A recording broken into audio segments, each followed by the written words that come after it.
I have been teaching group fitness for 30 years in both land and water. And in my studio classes, which I do still teach, I love doing deadlifts because we don't have a lot of opportunities in gravity from a standing position to work our hamstrings in the back of our leg.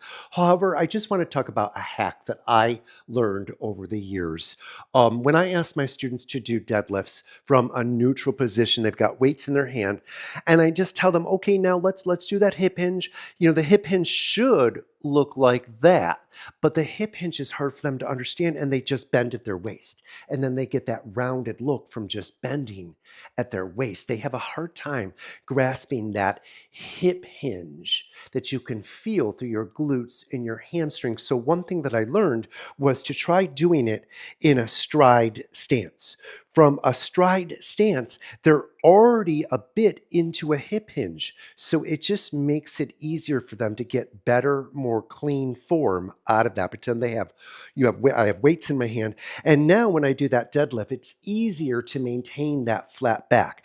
Now, clearly, when I do this one-legged or stride deadlift, I'm working the hamstring on the lead leg as my torso comes up into gravity. Those three hamstring muscles that insert in the hip are contracted. I'd obviously have to switch legs and do the other side with that one leg deadlift. But I'm here to tell you that the form out of my students, especially my older adults, is much better when I do the stride stance.